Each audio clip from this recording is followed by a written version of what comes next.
On revient, comme je vous le disais, sur la rentrée scolaire. C'est demain pour les enfants, les écoliers, les collégiens, les lycéens, mais dès aujourd'hui pour les enseignants. 870 000, on leur souhaite d'ailleurs, s'ils nous regardent, une bonne rentrée ce matin. Et on en parle avec Jean-Rémy Girard. Bonjour. Bonjour. Président du SNAC, je le disais tout à l'heure, syndicat national des lycées, des collèges, des écoles et du supérieur. Alors c'est une rentrée qui est marquée par la crainte, on le sait, encore plus peut-être cette année, de ne pas avoir un professeur dans chaque classe, malgré les déclarations rassurantes du ministre de l'Éducation.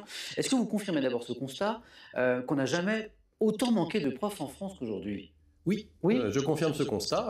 On n'a pas eu 4000 places au concours, Ouais. quand même, au printemps dernier. Énorme. Il a manqué 4000. Ça n'a jamais eu lieu, effectivement.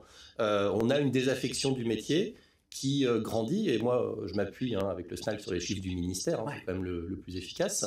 On voit par exemple aussi les départs volontaires des enseignants, et notamment des stagiaires, augmentent chaque année globalement depuis 2008. Donc non seulement on a du mal à recruter, mais en plus il y en a de plus en plus qui veulent partir. Et vous disiez des stagiaires, c'est-à-dire dès le début de la carrière en plus. Oui, un certain nombre de stagiaires ne vont pas finir l'année. Il y a 10 ans, c'était à peu près 80-90 stagiaires qui démissionnaient.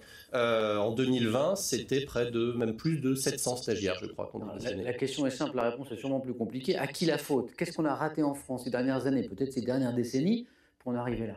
Oui, on est plus sur la décennie que simplement sur l'année. Ici, très clairement, le problème majeur, c'est le manque d'attractivité du métier d'enseignant, qui s'appuie sur deux choses. Un, la rémunération. Les enseignants ont perdu en pouvoir d'achat depuis 30 ans de manière assez impressionnante. Et deux, les conditions de travail qui, au contraire, elles se sont dégradées. On a des classes qui sont parmi les plus chargées d'Europe. On a une sorte de déconsidération du métier dans toute la société, et beaucoup de collègues qui sont en fait assez motivés par leur métier, parce que c'est un très beau métier, enseignants, sont dégoûtés par la façon dont ils l'exercent. Le ministre de l'Éducation parlait du plus beau métier du monde, je suis assez d'accord avec cette affirmation. Le gouvernement met en avant les contractuels pour régler le problème, donc on va rappeler enseignants embauchés à un niveau de formation inférieur. Est-ce que c'est la solution, les contractuels?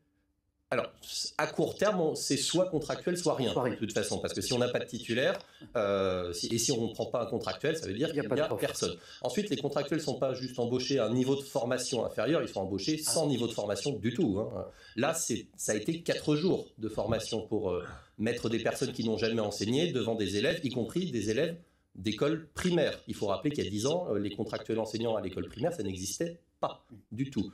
Donc, c'est très compliqué, le taux de contractuels augmente chaque année. Il y en a certains qui vont rester, qui vont, j'allais dire, s'habituer, progresser, et certains vont passer les concours, même si ce n'est pas toujours très attractif pour un contractuel de passer le concours aujourd'hui.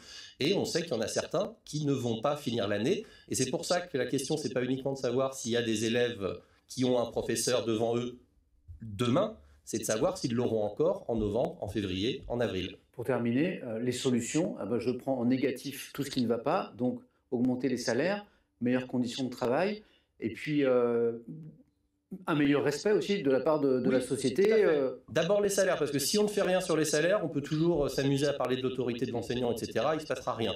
En revanche, oui, les salaires, les conditions de travail, qu'on donne envie aux gens de faire ce métier d'enseignant. Moi, je connais très peu d'enseignants aujourd'hui qui conseillent à leurs enfants de devenir enseignants. Je connais très peu d'enfants d'enseignants qui, voyant leurs parents travailler, ont spécialement envie de faire ce métier. Merci beaucoup, Jean-Rémy Girard, d'avoir été avec nous ce matin. Et malgré ce contexte qu'on évoque, bonne rentrée à tous les enseignants ce matin, et puis demain à tous les écoliers, les collégiens, les lycéens. Bonne journée, je vous dis à bientôt.